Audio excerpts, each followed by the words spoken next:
எல்லோருக்கும் வணக்கம். உங்கள் எல்லாரையும் பேரன்புடன் பார்த்து யூடியூப் சேனலுக்கு அன்போடு வரவேற்கிறேன். ஒரு வருஷத்துக்கு மேலே ஆகுதுன்னு நினைக்கிறேன் வீடியோ போட்டு. நிறைய விஷயங்கள் பதிவு பண்ணணும்னு நினச்சேன். அதுக்கான நேரமும் சூழலும் சரியாக அமையல. இப்போது சில விஷயங்களை பகிர்ந்துக்கணும்னு ஆசைப்பட்றேன். ஒரு 1.5 வருஷத்துக்கு முன்னாடி என்னுடைய நண்பர் ஒருத்தர் ஒரு விஷயம் சொன்னார். நமக்கு ஏதாவது நடக்கணும், ஏதாவது நம்முடைய விஷயங்கள் நடக்கணும், நம்ம ஏதாவது நினைக்கிற எண்ணங்கள் நடக்கணும் அப்படின்னா அதுக்கு ஒரு முறை சொன்னார். அது ஏற்கனவே நடந்த மாதிரி மனசுக்குள்ளே ஒரு காட்சி அமைப்பை உருவாக்கிக்கோங்க. ஒரு விஷயம் நடக்கணும் அப்படின்னா அந்த விஷயம் ஏற்கனவே நடந்த மாதிரி ஒரு காட்சி அமைப்பை வைங்க, ஒரு விசுவலைஸ் பண்ணி வச்சுக்கோங்க மைண்டுக்குள்ளார அப்படின்னு அப்போ சொன்னார். சொல்கிறது வேடிக்கையாக இருக்கே அப்படின்னுட்டு சரி நம்ம முயற்சி பண்ணி பார்ப்போம் அப்படின்னு அவர் சொல்லும்போது என்னென்னா, ஒரு அமைதியான இடம், எந்த ஒரு சத்தமும் இல்லாத ஒரு அமைதியான இடத்துல அமைதியாக கிட்டத்தட்ட ஒரு தியானம் பண்ணுற மாதிரி அமைதியாக உட்காந்து நமக்கு என்ன நடக்கணும் அப்படின்னு நம்ம நினைக்கிறோமோ அதை ஏற்கனவே நடந்த மாதிரி ஒரு விசுவலைசேஷன் பண்ணி பார்க்கணும் அப்படின்னு நானும் பண்ணி பார்த்தேன் ஒரு 1.5 வருஷத்துக்கு முன்னாடி. நான் என்ன விசுவலைஸ் பண்ணி பார்த்தனோ அதை நான் என்னுடைய நண்பர்கிட்ட நான் சொல்லவே இல்லை. அப்புறம் சரி ஓகே இது நடந்தால் பார்த்துக்கலாம் அப்படின்னு விட்டுட்டேன். அதுக்கப்புறம் ஒரு வருஷம் ஆயிடுச்சு. நான் என்ன விஷயம் விஷுவலைஸ் பண்ணனோ அதை விட பல மடங்கு அந்த விஷயம் இப்போது நடந்திருக்கு, உண்மையாகவே நடந்திருக்கு. அது வேறு ஒன்றும் இல்லை, என்னுடைய முதல் புத்தகம் கவிதை தொகுப்பு வெளிவந்திருக்கிறது. இப்போ இதைத்தான் நான் 1.5 வருஷத்துக்கு முன்னாடி காட்சியாக நான் என் மனசுக்குள்ளே ஒரு படமாக நான் பார்த்தேன். ஒரு ஒரு அரங்கத்தில், மக்கள் நிறைந்த ஒரு அரங்கத்தில் என்னுடைய புத்தகம் வெளியீடு ஆகிற மாதிரியும், அங்கே நான் பேசுகிற மாதிரியும், என் புத்தகம் சார்ந்து நான் பேசுகிற மாதிரியும், அந்த மாதிரிலாம் நான் ஒரு கற்பனையில் மனசுக்குள்ளே நானே ஒரு காட்சி அமைப்பை வச்சுக்கிட்டேன். நான் நினச்சதை விடவும் பல மடங்கு அது ரியலில் உண்மையாகவே அது நடந்திருக்கு. அந்த ஒரு சிந்தனை தூண்டுதலை கொடுத்த என்னுடைய நண்பர் கவிஞர் கபிலன் மொசாம்பி நாட்டில் இருக்கிறாரு. அவருக்கு ஒரு முதல் நன்றியை தெரிவிச்சுக்கிறேன். அப்புறம் இந்த நூல் உருவாகிறதுக்கு மிக முக்கியமான காரணங்களாக இருக்கக்கூடிய மனிதர்களை நான் ஒரு நன்றியை சொல்லணும். இதை நான் இந்த ஏற்புரையிலையும் குறிப்பிட்டிருந்தேன். இருந்தாலும் இது என்னுடைய யூடியூப் சேனலுக்காக தனிப்பட்ட முறையில் நான் நன்றி எல்லாருக்கும் தெரிவிச்சுறேன். ஏன்னா ஒரு கவிதை தொகுப்பு உருவாகிறதுக்கு ஒரு கவிஞர், அந்த நூலையுடைய ஆசிரியர் மட்டுமே காரணமாகிட முடியாது. அதுக்குள்ளார நம்ம ஒரு 100 கவிதைகள் எழுதுகிறோன்னா அந்த 100 கவிதைக்குள்ளார இருக்கிற பாடுபொருளும் நம்ம எங்கேயோ பாதித்த விஷயம், நம்ம தெரிஞ்சுக்கிட்ட விஷயம், கேட்ட விஷயம், பார்த்த விஷயம், நிறைய பேரோட வாழ்க்கையில் நடக்கிற விஷயங்கள்ல இருந்து நம்ம பாடுபொருள் எடுக்கும்போது அப்போ அவங்களும் அதுக்கு ஒரு காரணமாக இருக்கிறாங்க. அப்போ நம்ம ஒருத்தரே எல்லா கிரெடிட்டையும் எடுத்துக்க முடியாது. அப்போ 100 கவிதைகள் எழுதுகிற 100 விதமான மனிதர்கள், காட்சிகள், கேட்ட விஷயம், பார்த்த விஷயம், இவை எல்லாரும் சேர்ந்து தான் அந்த ஒரு கவிதை நூல் உருவாகுது அப்படிங்கிறது என்னுடைய பார்வை. அப்போ இந்த நூல் மூல காரணங்கள் எப்படின்னா, நான் ஒரு வருஷத்துக்கு முன்னாடி ஒரு ஆவணப்படம் எடுக்கணும் அப்படிங்கிற ஒரு திட்டத்தில் அதுக்கான தொகுப்புக்காக, ஆய்வுக்காக நிறைய நூலகங்கள் பயணிக்க ஆரம்பித்தேன், புத்தகங்கள் சேகரிக்க. அப்படி ஒரு நூலகம் தான் ஜலகண்டாபுரம் கிளை நூலகத்துக்காக போயிருந்தேன். அங்கே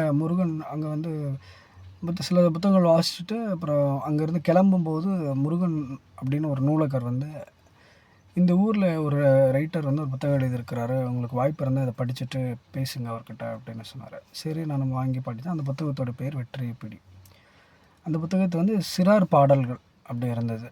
நம்ம படிச்சுட்டு உண்மையாகவே அந்த சிறார் பாடல்கள் சிறுவருக்காக மட்டும் இல்லாமல் பெரியவங்களுக்கான ஒரு மெசேஜ் மாதிரி அதில் ஒரு விஷயம் நான் பார்த்தேன். உண்மையிலே அவரை இப்போ சந்திக்கணும்னு சொல்லிவிட்டு அவரை நேரில் போய் சந்தித்து அவருக்கு என்னுடைய வாழ்த்துக்களையும் பாராட்டியும் கொடுத்தேன். அப்புறம் அவருக்கு ஒரு கடிதம் மாதிரி எழுதினேன். நான் இந்த மாதிரி அந்த நூல் நிச்சயம் ஒரு பள்ளி பாடத்திட்டத்தில் ஒரு முக்கியமான பாடலாக வரணும், அதில் இடம்பெறணும் அப்படிங்கிறதுக்காக ஒரு வாசகர் கடிதம் மாதிரி எழுதி அவருக்கு அனுப்பியிருந்தேன். அந்த கடிதம் அவர் அவருடைய அந்த நூல் வெளியிட்ட அந்த பதிப்பகம் அந்த மன்றத்தின் மூலயமா அவர் பகிர்ந்திருந்தார். அப்புறம் அந்த மன்றம் பார்த்திங்கன்னா யாவரும் கேளீர் மன்றம். ஸோ அவர் மூலயமா எனக்கு அந்த மன்றம் அறிமுகமானாங்க. அந்த மன்றத்தின் வாயிலாக ஒவ்வொரு நிர்வாகியும் அறிமுகமாகும்போது அப்போ அவங்க புத்தகங்கள்லாம் வெளியிடும்போது சரி இவங்களை ஒரு நேர்காணல் எடுத்து நம்ம மண் சார்ந்த எழுத்தாளர்களை அடையாளப்படுத்தணும் அப்படின்னு சொல்லிட்டு அவங்க எல்லாரையுமே நான் நேர்காணல் எடுத்தேன்.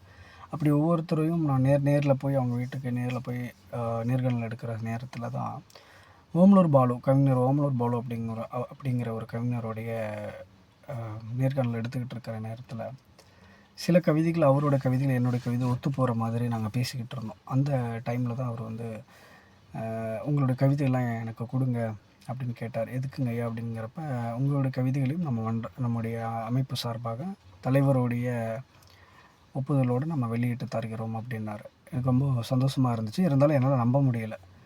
அப்புறம் நம்ம தலைவர் வீட்டுக்கும் போகும்போது அங்கேயும் தலைவர்கிட்ட அவர் சொல்லும்போது, தலைவரும் வந்து கவிதைகள் பாருங்கள், ஓகேவாக இருந்தால் கண்டிப்பாக நம்ம போட்டுக்கலாம் அப்படின்னு சொல்லும்போது, அப்போது எனக்கு ரொம்ப மகிழ்ச்சியாக இருந்தது. அப்போது அதுக்கப்புறம் தான் இந்த நூல் தொகுப்பு கவிதைகள்லாம் அனுப்பி வச்சேன். அவங்க அதில் ஷார்ட்லிஸ்ட் பண்ணி அதில் சிறப்பான கவிதைகளை தேர்வு பண்ணி அப்புறம் நூல் தொகுப்பில் வெளியிட்டிருக்காங்க இப்போ அவங்க. ஸோ இந்த பின்னாடி உருவான கதை இதுதான். நாம் ஒரு பயணத்தில் பயணிச்சுக்கிட்டு நாம் ஒரு நோக்கத்தில் பயணிச்சுக்கிட்டு இருக்கோம்.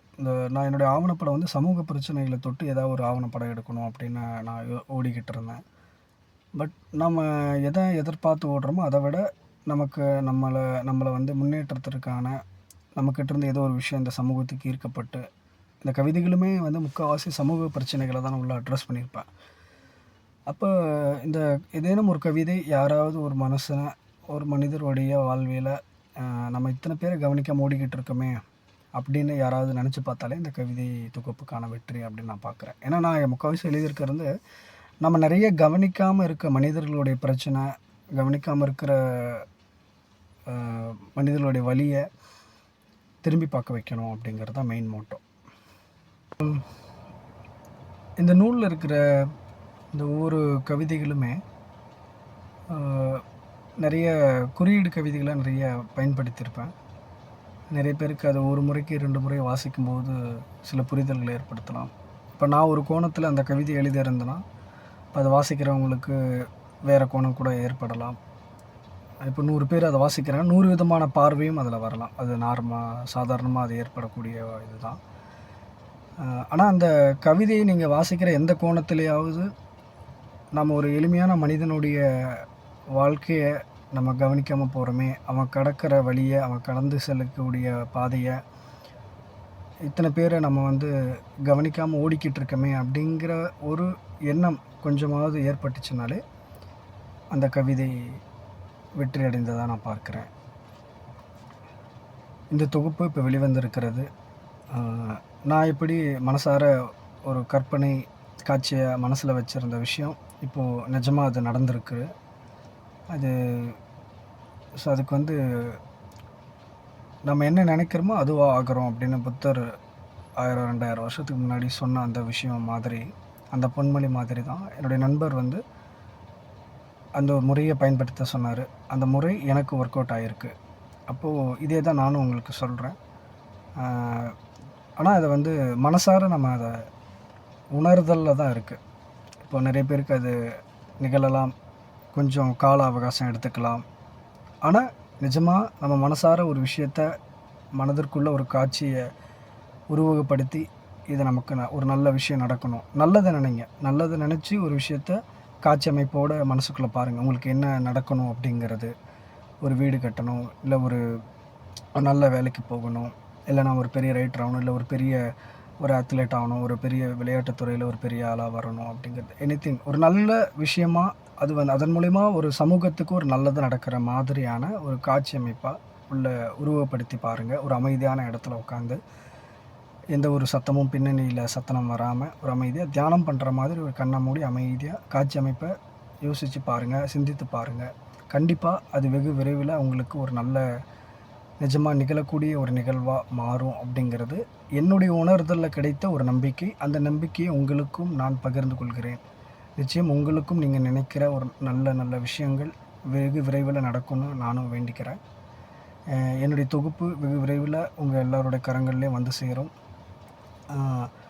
உங்களுடைய அந்த கவிதைகளை வாசித்து உங்களுடைய விமர்சனங்களையும் உங்களுடைய அனுபவ வாசிப்பையும் கடுமையான குறுக்குவெட்டு விமர்சனங்களாக இருந்தாலும் சரி, ஏன்னா எல்லா படைப்புலையுமே ஒரு நிறைகுறைகள் என்று இருக்கும். அந்த மாதிரி என்னுடைய படைப்பில் எந்த நிறைகுறைகள் இருந்தாலும் அதை தொட்டு நீங்கள் பேசும்போது அதை நான் உள்வாங்கிக்கான வாய்ப்புகள் நிறைய இருக்குது.